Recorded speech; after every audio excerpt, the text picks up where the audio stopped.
Hay un dúo de humoristas españoles que tienen un humor bastante negro y satírico. Se llaman Faemino y Cansado, no sé si alguien los conoce.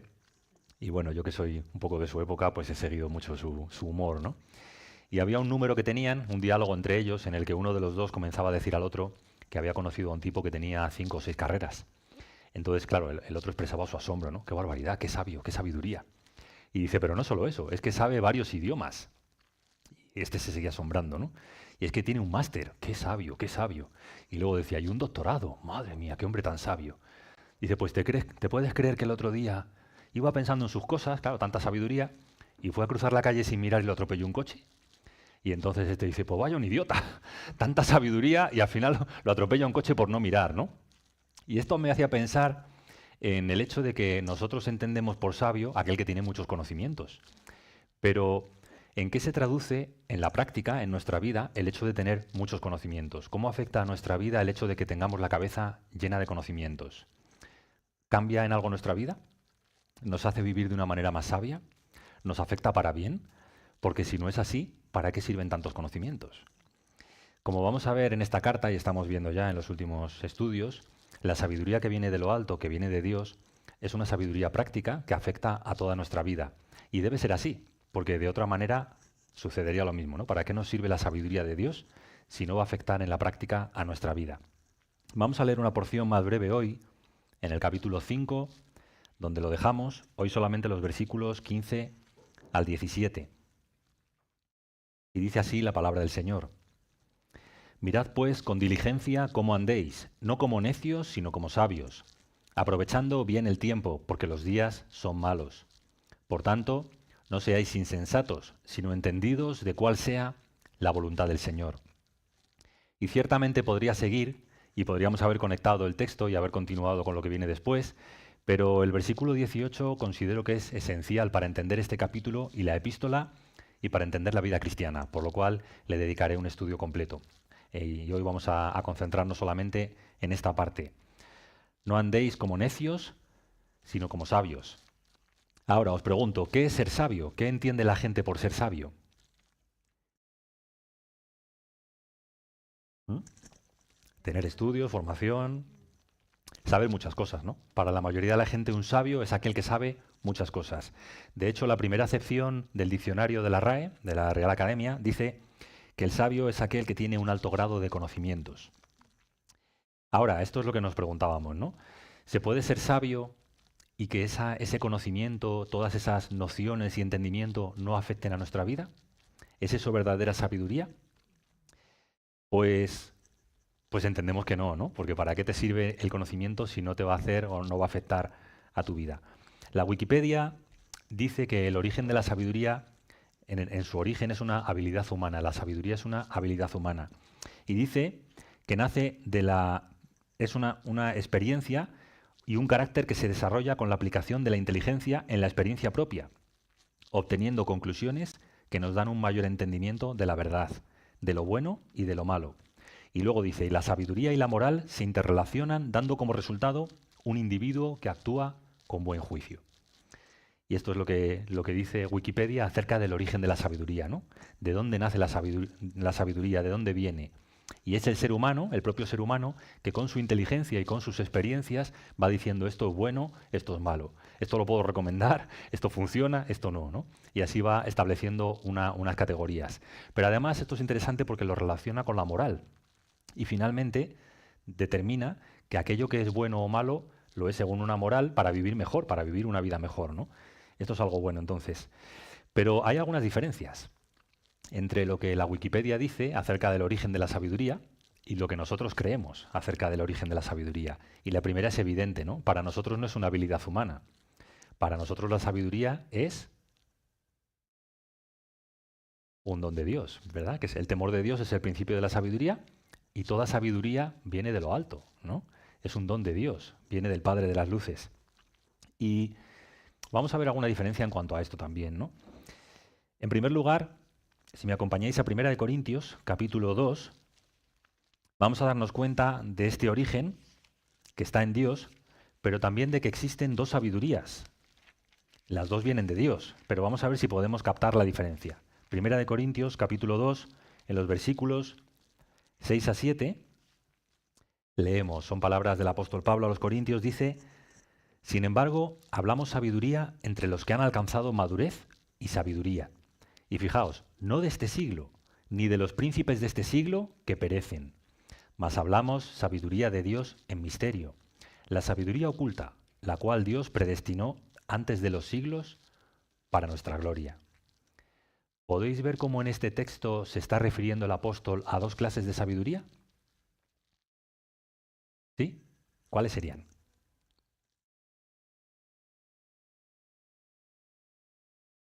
¿Sí? Hay una sabiduría de este siglo, de este mundo, que tienen los sabios de este mundo, ¿no? Pero hay otra sabiduría que dice el versículo 7 que está oculta a este mundo, que Dios predestinó antes para nuestra gloria. Y podemos decir, sin temor, que ambas sabidurías vienen de Dios, pero una es una sabiduría natural, que sirve para comprender el mundo natural, el mundo en el que vivimos, y es una sabiduría que tiene sus limitaciones. Es la sabiduría que está al alcance de nuestros sentidos, lo que podemos aprender por nosotros mismos. Pero esta sabiduría no llega para conocer a Dios. No alcanza para conocer a Dios. Necesitamos otra clase de sabiduría. Necesitamos esa sabiduría oculta que Dios ha predestinado desde antes de los siglos. ¿Y cómo llega a nosotros esa sabiduría que no es natural? Pues llega por medio de la revelación de Dios, ¿no? Por medio de su Espíritu. Es una sabiduría que podemos leer en nuestra carta, os lo recuerdo, que llega a nosotros cuando somos despertados del sueño de la muerte y cuando somos alumbrados por Cristo. El Señor hace que por medio de su Espíritu comprendamos quién es Cristo y cómo en Él está humanada toda la sabiduría de Dios, ¿no? Dice el versículo 10 de este mismo capítulo, dice: Dios nos la reveló a nosotros por el Espíritu, porque el Espíritu todo lo escudriña aún lo profundo de Dios.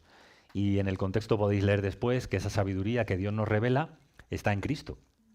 Es el hecho de poder conocer a Cristo y a Cristo crucificado, como la forma que tiene Dios, la única forma, por cierto, de reconciliar consigo mismo a pecadores, sin faltar a su justicia. Y es la sabiduría de Dios, ¿no? La que este mundo no conoce. Y vemos en tercer lugar, hablando de diferencias entre la sabiduría humana y la sabiduría que viene de Dios, cómo a veces sucede, muchas veces sucede, que están en contraposición. Que para la sabiduría humana, la sabiduría divina es una locura, y para la sabiduría que viene de Dios, lo que piensan los hombres es necedad. Y lo hemos visto muchas veces, ¿verdad? En muchas conversaciones y en muchas experiencias a nuestro alrededor. Cuando la gente te pregunta, ¿pero cómo puedes creer en un Dios al que no ves, cuya voz no oyes, al que no puedes tocar, cuya palabra no sabes ni si viene de Él o si no? ¿Cómo puedes creer en Él, no? ¿Y cómo puedes creer que por medio de un hombre crucificado tú tienes esperanza y salvación? Para ellos es una locura, son cosas que se escapan de su sabiduría humana, ¿no? Entonces dice el versículo 14, y este es el contraste que quería establecer, que el hombre natural, que puede tener sabiduría de parte de Dios natural, no percibe las cosas que son del Espíritu de Dios, porque para él son locura y no las puede entender. ¿Por qué? Porque se han de discernir espiritualmente. Y esa es la diferencia o el gran problema que tienen los sabios de este mundo, que no conocen a Dios porque su sabiduría no alcanza para conocer a Dios, y además que desprecian el conocimiento de Dios por medio de Cristo crucificado, ¿no? Y encontramos finalmente, pues esta verdad que ya he repetido, en el capítulo 1, versículo 30, donde dice el apóstol, y esto entiendo que habría que verlo con más calma y tendríamos que ver todos los detalles, pero solo es una vista de pájaro para que comprendamos estas diferencias. Dice: mas por él estáis vosotros en Cristo Jesús, el cual nos ha sido hecho por Dios sabiduría, justificación, santificación y redención. Por tanto, si queremos considerar a grandes rasgos o de manera resumida cuál es la sabiduría de Dios que este mundo no conoce, lo podemos resumir en Cristo. Cristo es la sabiduría de Dios que este mundo no conoce y que nosotros conocemos no porque somos más inteligentes que las personas de este mundo, sino porque Dios en su misericordia nos ha dado su Espíritu y nos ha revelado quién es Jesucristo y cómo todo el plan de salvación se concentra en Él. Ahora, esto es importante y lo he querido comenzar de esta manera para que comprendamos, en primer lugar, que la sabiduría del mundo y la sabiduría de Dios, aunque las dos vengan de Dios, no son lo mismo. Y en segundo lugar, para entender que todo cristiano parte de un punto. parte de un punto de cierta sabiduría. Todo cristiano tiene ya cierta sabiduría, un principio de sabiduría, como decías tú. ¿Por qué? Porque todo cristiano sabe quién es Jesucristo. Ha sido alumbrado por Cristo. Comprende, por el Espíritu Santo, que en Cristo y solo en Él está la salvación de Dios y la reconciliación de nosotros pecadores con Él. Y ese es el fundamento de toda la sabiduría. Si no sabes nada más, si eres un absoluto ignorante, si no tienes estudios ni conocimientos, ni de idiomas ni de nada, pero sabes esto, ya sabes más que los más sabios de este mundo. Ya tienes un conocimiento y una sabiduría más preciosa, más valiosa y con una mayor promesa que todo lo que sabe el mundo entero, que toda la Wikipedia. Y esto es algo hermoso, ¿verdad? Esto es algo precioso. También porque Dios lo pone al alcance de cualquiera, porque lo revela a Él, es una sabiduría que otorga a Él. Ahora, la pregunta que me gustaría hacer antes de seguir es, si con esta sabiduría, con este conocimiento que nos viene de Dios, de que en Cristo está nuestra salvación, ya lo tenemos absolutamente todo. ¿No? ¿Qué pensáis? Tenemos lo esencial, ¿no? ¿Sí? Hay que crecer en esa sabiduría, ¿vale? Mm. Madurar. Volvemos a nuestra carta, a Efesios, y si recordáis, esta sección comenzaba en el capítulo 4, esta sección práctica que nos enseña muchas cosas acerca de la vida cristiana, de cómo debe vivir un cristiano en la iglesia y fuera de la iglesia, de cómo debe relacionarse con sus hermanos, y nos va a seguir enseñando de cómo debe comportarse el esposo con la esposa, y viceversa, de cómo deben comportarse los padres con los hijos, y viceversa, de cómo deben comportarse amos y criados, como ya escuchamos también el domingo pasado. Todas estas cosas pertenecen a la sabiduría de Dios que nosotros necesitamos aprender y practicar. Entonces, en un primer momento veíamos en el versículo 20 del capítulo 4 estas palabras: mas vosotros no habéis aprendido así a Cristo. Y observábamos la preposición a, ¿no? Y decíamos que lo primero, la esencia de la sabiduría es aprender a Cristo, conocer a Cristo, saber quién es Él, ser alumbrados por Él y entender la manera perfecta y maravillosa en la que Dios, el Dios eterno, se nos revela en Él. Esta es la esencia, esto es el fundamento. Si una persona no tiene esto, simplemente no es cristiana. Y no puede seguir avanzando en la sabiduría de la vida cristiana porque no tiene la base, no tiene el fundamento. Pero si tiene esto, todavía necesita más.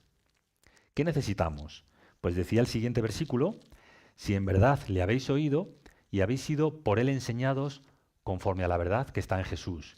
Y explicaba después en qué cosas tenemos que ser enseñados, que en cuanto a la pasada manera de vivir, nos despojemos de ciertas cosas, que nos renovemos en el espíritu de nuestra mente y que nos vistamos del nuevo hombre. Es decir, la sabiduría es algo práctico, es algo dinámico, es algo que tenemos que ejercer y que tenemos que vivir.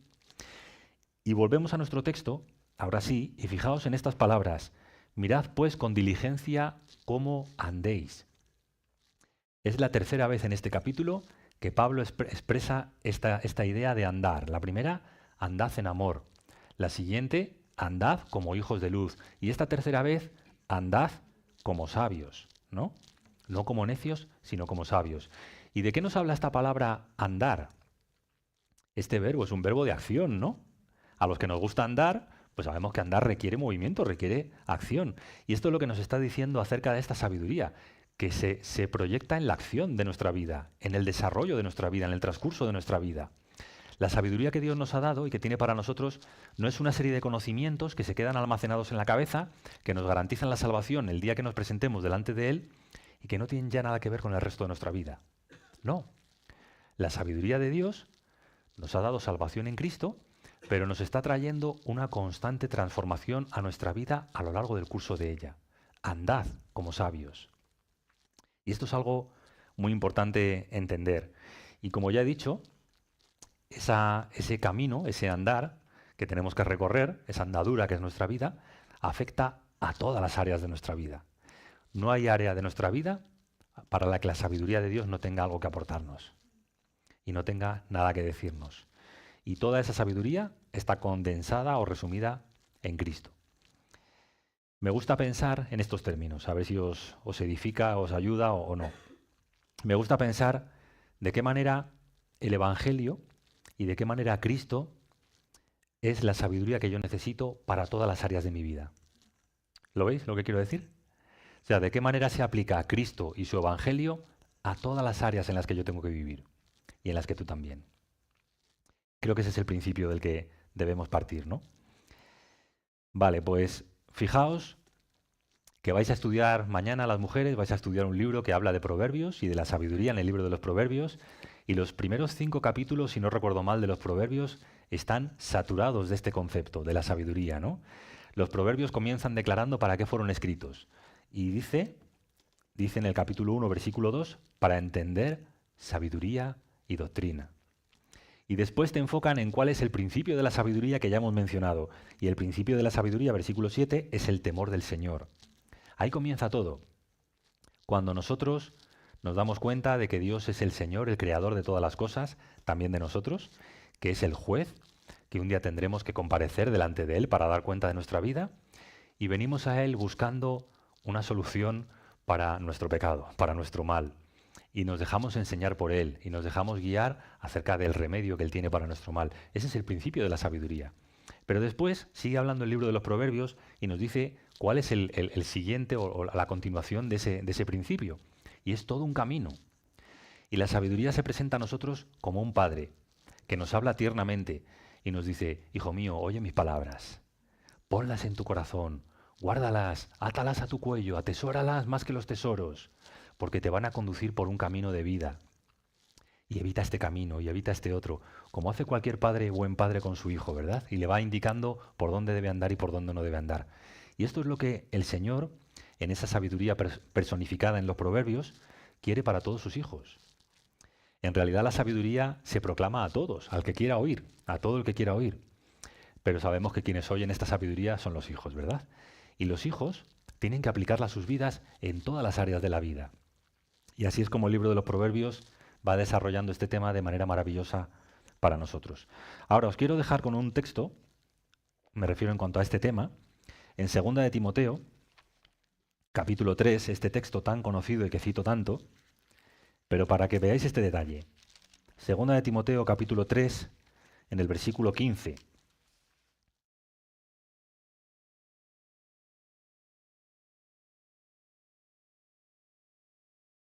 Y la pregunta es, ¿cuál es el propósito de las Escrituras? ¿Para qué nos ha dado Dios este libro tan extenso, formado por otros libros, 66 libros, algunos de los cuales algunos no hemos leído hace mucho? Pero ¿para qué nos ha dado Dios este libro tan extenso, lleno de información, lleno de historia, lleno de poesía, lleno de tantas cosas? ¿Para qué? Pues se puede resumir muy sencillamente. Le dice Pablo a Timoteo que desde la niñez ha sabido las sagradas escrituras, dice, las cuales te pueden hacer sabio para la salvación que es por la fe en Cristo Jesús. Así que, ¿cómo se resume todo este libro? Este libro pretende a nosotros, que somos ignorantes acerca de Dios y acerca de la salvación que hay en Él, pretende hacernos sabios, comprender que la salvación es en Cristo y que es por la fe. Y esto es maravilloso, porque Dios se ha compadecido de nosotros en nuestra ignorancia y se ha querido revelar y nos está alumbrando con Cristo por la palabra de Cristo. Ahora, otra vez pregunto, ¿esto es todo lo que un cristiano necesita? ¿Tener esta sabiduría para salvación? El siguiente versículo dice que toda la escritura, esa escritura que nos puede hacer sabios para la salvación por la fe, dice que es inspirada por Dios y además es útil. ¿Para qué?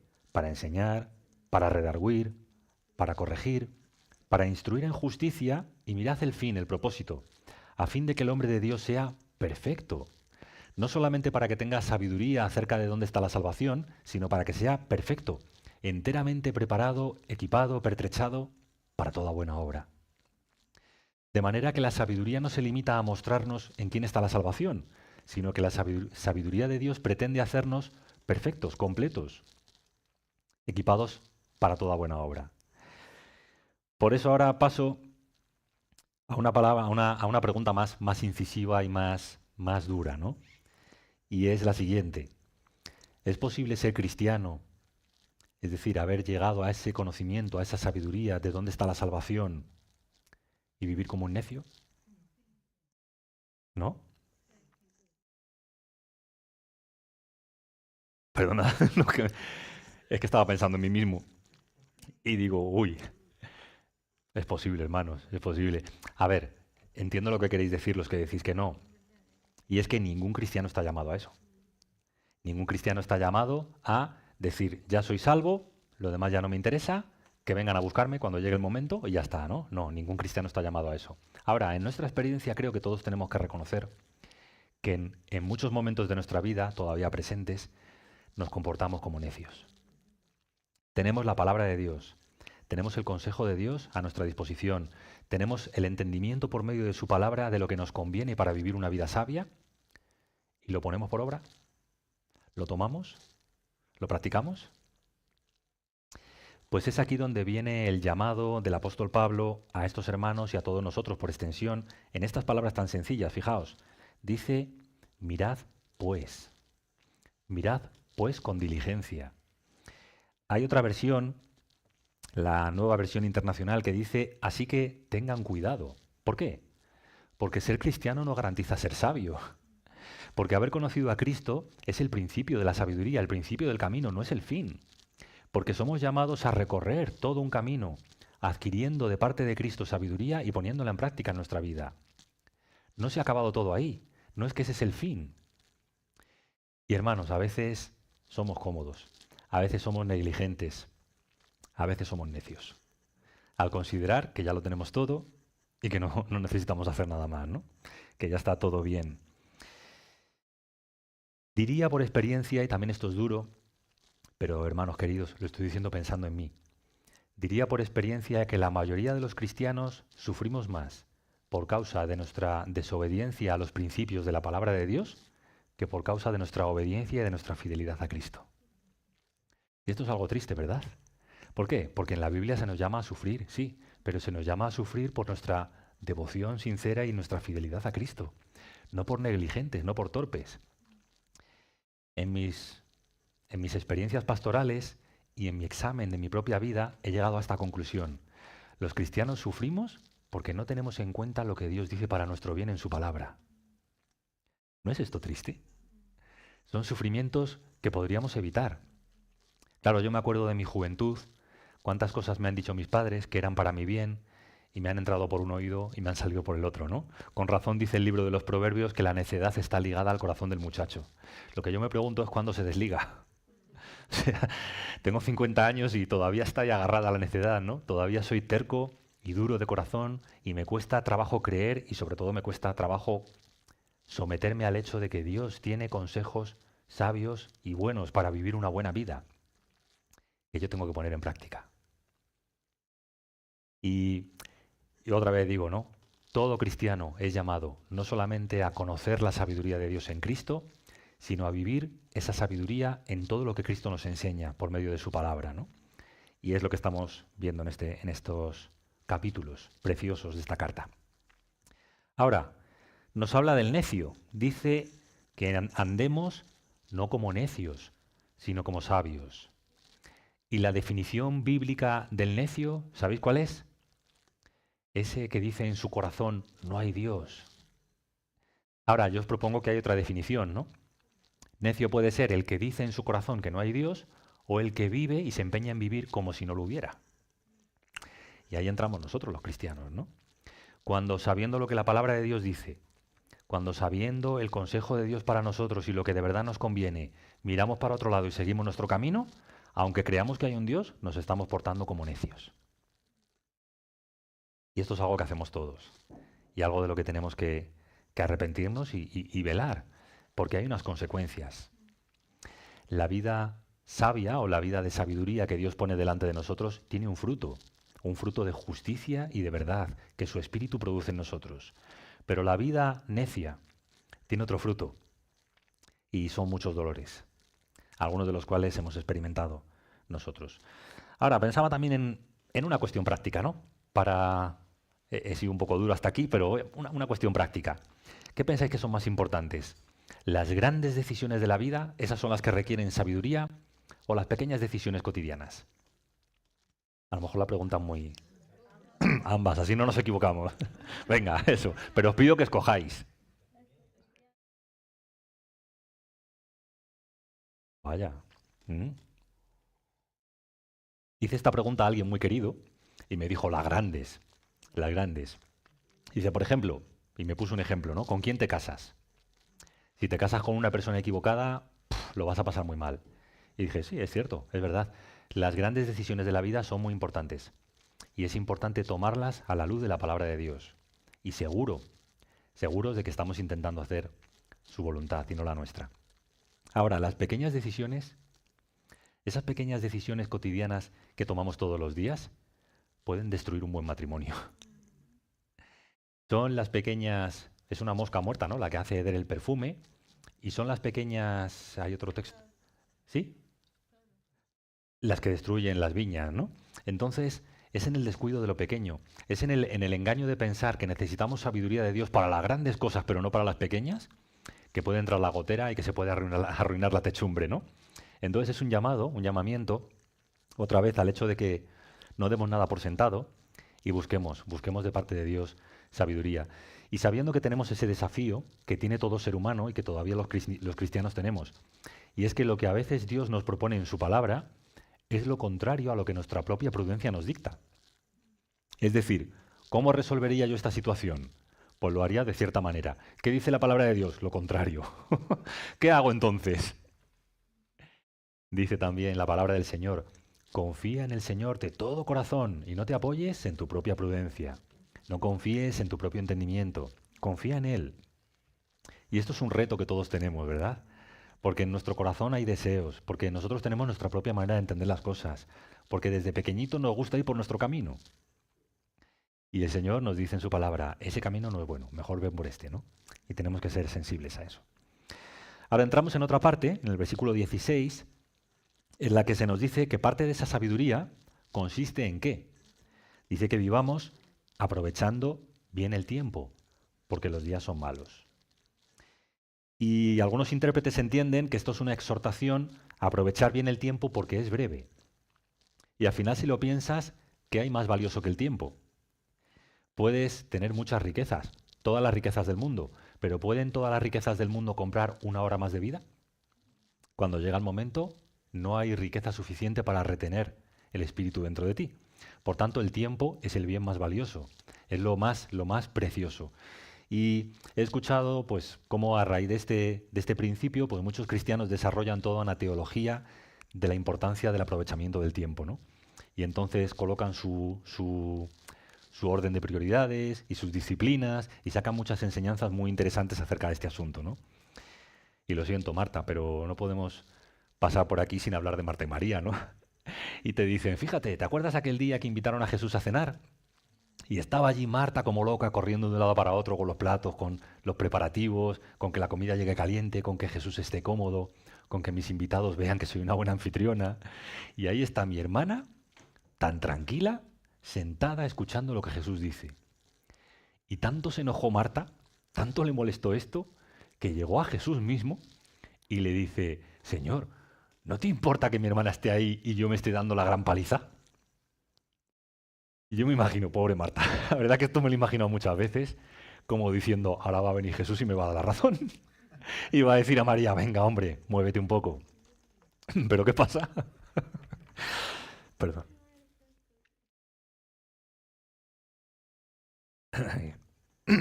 Perdón. Bueno, pasa que María, María ha escogido la parte buena y Marta recibe un reproche, ¿no? Y le dice, ella ha escogido la parte buena. He venido a tu casa y lo mejor que podías estar haciendo es estar sentada aquí escuchándome como tu hermana. Porque lo más precioso lo tengo yo para ti, no tú para mí. Lo más precioso es lo que yo te puedo dar a ti y tú deberías escucharlo. Y yo me imagino a la pobre Marta, ¿no? ¡Ay, qué momento tan difícil! Entonces hay hermanos nuestros que escriben y dicen, ¿te das cuenta? Hay cosas que son urgentes, que son adecuadas, que son apropiadas, pero no son la gran cosa, no es lo más importante. Preocúpate de que en todos tus días te ocupes de lo que verdaderamente importa, que es escuchar al Señor. Y así sacan lecciones maravillosas. Y hay otros que van más allá y te dicen, bueno, ¿cuánto deberíamos orar cada día? Pues un diezmo. Si el día tiene 24 horas, 2 horas y 40 minutos.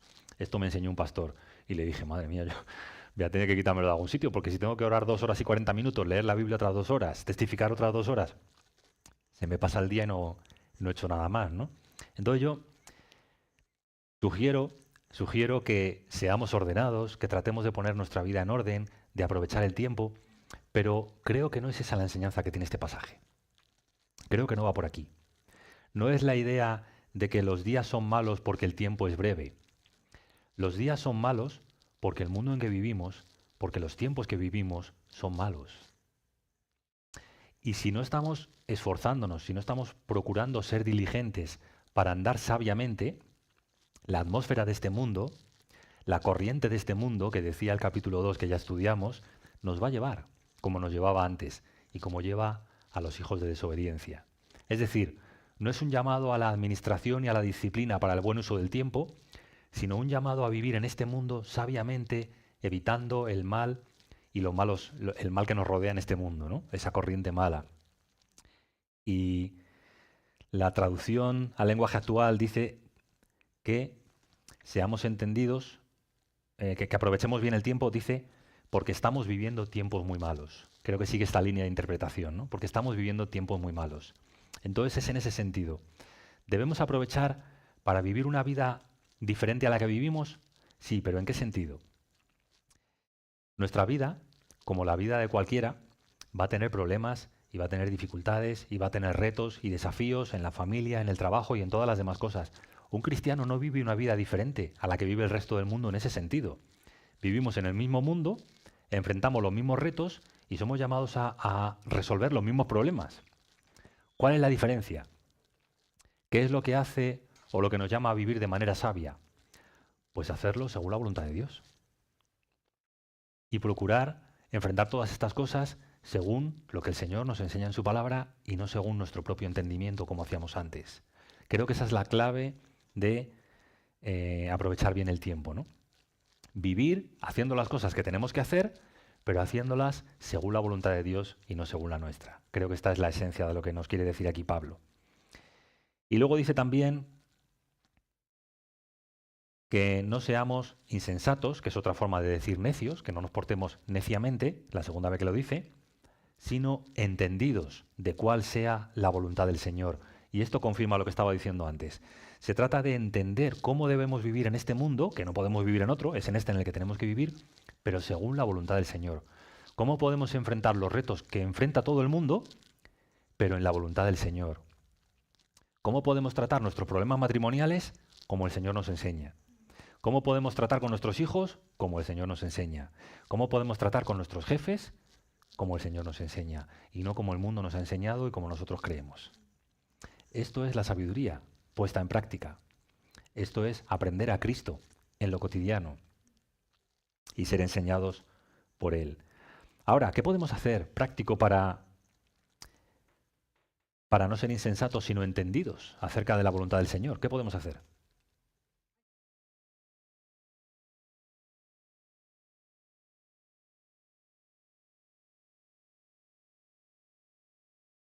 Ujú, ujú, ujú, ujú.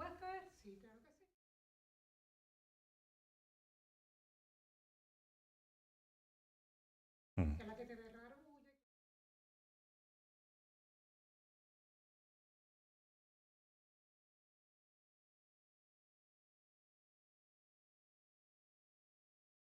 Así que lo primero que necesitamos es atender a la palabra y lo que nos dice, ¿no?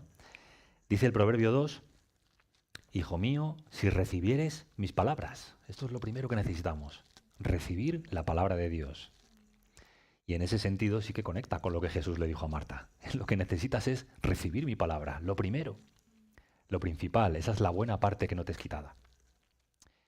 Y dice, y mis mandamientos guardares dentro de ti. ¿Cómo? Haciendo estar atento tu oído a la sabiduría. Y fijaos, para recibir la palabra del Señor, lo primero que hay que poner es oído, entendimiento, nuestra mente al servicio de esa palabra. Dejar que nuestro entendimiento sea saturado por lo que Dios dice en su palabra. Pero no es todo. Dice después, si inclinares tu corazón a la prudencia. No se trata solo de entender un mensaje nuevo, no se trata solo de adquirir nuevos conocimientos. Se trata de humillar nuestro corazón para que esos conocimientos sean nuestros y sean lo que queremos hacer y practicar. Entonces, tiene que haber una rendición de la mente, en primer lugar, pero tiene que haber una rendición del corazón, porque sólo así se mueve la voluntad en la dirección que Dios quiere. Y dice también que tiene que haber en nosotros una urgencia, ¿no? Por desear vivir esta vida. Dice, si clamares a la inteligencia y a la prudencia dieres tu voz, si como a la plata la buscares y la escudriñares como a tesoros, entonces entenderás el temor del Señor y hallarás el conocimiento de Dios, porque el Señor da la sabiduría y de su boca viene el conocimiento y la inteligencia. La palabra de Dios es fundamental. Tenemos que ir a la palabra de Dios. Tenemos que escuchar la palabra de Dios. Tenemos que someter nuestro corazón. Recibid con mansedumbre la palabra implantada. No es una mera cuestión de oír y decir qué bonito es esto, cuánta verdad hay aquí. No, el corazón tiene que tener una actitud de sometimiento a la palabra de Dios y una determinación a través de ese sometimiento para decir voy a tratar de vivir como Dios dice. Así que la palabra tiene una parte fundamental si queremos vivir vidas sabias y no como insensatos. Y otra parte súper importante, fundamental también, la tiene la oración. Mira lo que dice Pablo también en Colosenses capítulo 1, versículos 9 a 10.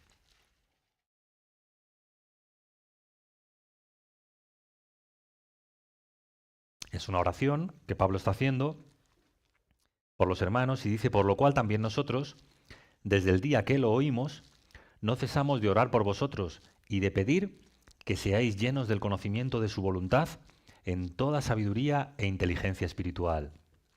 Es decir, la lectura de la palabra tiene que ir acompañada de oración para que esa palabra cobre en nosotros la vida y la dimensión que debe tener. Y es lo mismo que hemos visto ya en esta misma carta de Efesios, en el capítulo 3. Pablo ora por nosotros para que conozcamos el amor de Cristo. Pero si ya lo conocemos, sí, pero lo tenemos que conocer más. Tiene que ser revelado ante nosotros en todo su esplendor y en toda su magnificencia para que seamos llenos hasta la plenitud. Pues aquí dice que Pablo no se va a cansar de pedir que seáis llenos de ese conocimiento de su voluntad en toda sabiduría e inteligencia espiritual. ¿Ya conocen a Cristo los colosenses? Sí, entonces ya conocen la sabiduría de Dios. Bueno, conocen el principio de la sabiduría, conocen la esencia y el fundamento de su salvación, pero necesitan conocer más. ¿Para qué? Versículo 10. Para que andéis como es digno del Señor, agradándole en todo, llevando fruto en toda buena obra y creciendo, esta palabra es importante, en el conocimiento de Dios. ¿Vale? Así que el desafío sencillo que traigo para vosotros hoy es que, en primer lugar, la sabiduría que la palabra de Dios nos presenta no son teorías, no son doctrinas, no son meros conocimientos, es algo práctico que debe afectar a nuestra vida continuamente, en nuestro caminar, en nuestro andar diario. Y el hecho de que seamos cristianos no garantiza que seamos sabios. Lo que garantiza es que necesitamos seguir adquiriendo conocimiento y sabiduría para poner en práctica en nuestra vida.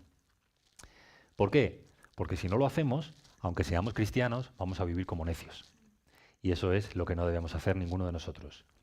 ¿Y cómo podemos adquirir más de esa sabiduría? Escuchando la palabra de Dios, disponiendo nuestro corazón, clamando a ella y orando para que el Señor siga haciendo crecer en nosotros esa sabiduría y esa inteligencia, para que Cristo siga creciendo en nosotros y para que la vida de Cristo siga fluyendo a través de nosotros, como dice el versículo 10, y podamos agradarle y andar como es digno de Él. Ahora, si en algún momento os está pareciendo que todo esto es un ejercicio humano y que todo esto son una mecánica que tenemos que hacer nosotros, el viernes que viene, Dios mediante, veréis que no es así. Que esta es la consecuencia de estar lleno del Espíritu. Que es el Espíritu el que produce este fruto en nosotros y que es lo que nosotros tenemos que pedir, ¿no? y esperar en nuestra vida. Ahora os voy a dejar con una conclusión que un poco plantea la siguiente pregunta, ¿no? ¿Cuáles son los beneficios de andar sabiamente? ¿A qué niveles o a qué ámbitos afecta el hecho de que nosotros, como hijos de Dios, andemos y vivamos sabiamente?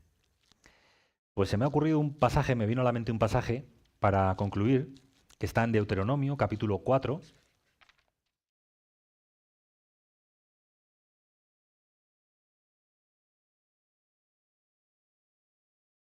en el versículo 5, que dice así. Dice, mirad, yo os he enseñado estatutos y decretos, como el Señor mi Dios me mandó, para que hagáis así en medio de la tierra en la cual entráis para tomar posesión de ella.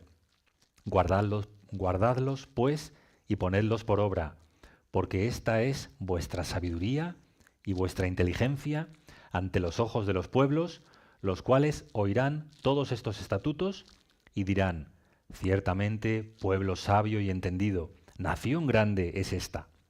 Porque ¿qué nación grande hay que tenga dioses tan cercanos a ellos como lo está el Señor nuestro Dios en todo cuanto le pedimos? Y dice el 8 también, ¿y qué nación grande hay que tenga estatutos y juicios justos, como es toda esta ley que yo pongo hoy delante de vosotros? En un primer término o en un primer ámbito, el beneficio de una vida sabia es para nosotros. ¿Por qué? Porque los frutos de la sabiduría los vamos a recoger nosotros, ¿no? ¿Y cuáles son los frutos de la sabiduría? Pues una vida ordenada según Dios. Ese fruto en justicia y en verdad que el Espíritu produce. Y es lo que decía antes, ¿no? Muchas veces como cristianos sufrimos lo que no teníamos que sufrir por no haber seguido la sabiduría de Dios. Pero a la inversa, cuando como cristianos seguimos la sabiduría de Dios en las diferentes áreas de nuestra vida, podemos ver cuán sabio y cuán bueno es el Señor. Y cómo su camino es el buen camino. Y cómo la vida que Él nos propone es la verdadera vida. Y no hay otra. Así que, en un primer nivel, los primeros beneficiarios de vivir según la sabiduría de Dios somos tú y yo. Qué bueno, ¿no? Pues gloria a Dios por ello. Gracias a Dios por ese regalo. Porque como nos está enseñando José, el pastor, en las 10 palabras de Moisés, la ley de Dios es dada a quienes han sido liberados de la esclavitud para que vivan una vida plena, para que sepan cómo vivir la vida que Dios tiene para nosotros. Y es así como debemos interpretarlo, ¿no? Los estatutos y los decretos, la sabiduría de Dios para nuestro bien. Ahora, también ante los ojos de los pueblos, porque fijaos lo que los pueblos se van a preguntar. Estamos en el versículo, dice, el 6, dice, esta es vuestra sabiduría y vuestra inteligencia ante los ojos de los pueblos, los cuales oirán todos estos estatutos y dirán, ciertamente pueblo sabio y entendido, nación grande es esta, porque ¿qué nación grande hay que tenga dioses tan cercanos a ellos, como lo está el Señor nuestro Dios, etcétera, ¿no? Entonces, cuando los cristianos vivimos vidas sabias según la sabiduría de Dios, somos luminares en este mundo. Luminares que resplandecen en un mundo en el que las personas viven ajenas a esta sabiduría y cosechan las consecuencias. Y sí, estamos acostumbrados a escuchar a nuestras personas cercanas que la vida cristiana no es para ellos, que esto es para ratones de iglesia, que esto es para gente diferente, que ellos no quieren vivir este tipo de vida, pero luego muchos de ellos te confiesan y se sinceran que la vida que llevan no les satisface, que están vacíos, que están tristes, que están sufriendo las consecuencias de decisiones que han tomado en el pasado. La vida sin Dios no es vida, son deseos engañosos, que te lo prometen todo y que no te dan nada. Es así como vive el mundo. Por eso cuando el mundo vea a hijos de Dios, a cristianos, que viven según la sabiduría de Dios, esto les va a hacer pensar y va a decir, ¿qué decretos y qué enseñanza sigue esta gente? No me gustan, pero reconozco que tienen una vida diferente, que tienen una vida mejor. Y esto no es para nuestra gloria. Esto no es para que nosotros brillemos y la gente se fije en nosotros. Esto es para que, como dice Moisés, digan, ¿qué Dios es este tan cercano y tan especial que tienen ellos? Porque los dioses que tenemos nosotros y los dioses que tienen las naciones, las otras naciones, los ídolos, enseñan una serie de cosas que no dan este fruto, que no producen esta vida. ¿Quién es ese Dios que da estas enseñanzas, estos estatutos sabios y que hacen que estas personas vivan sabiamente? Ese es nuestro Dios, quien merece toda la gloria y quien merece toda la gratitud y todo el reconocimiento, porque nos ha dado su sabiduría para que la escuchemos, para que la obedezcamos y para que nuestras vidas sean dichosas y bienaventuradas de su mano. Pues qué maravilloso es esto, qué maravilloso.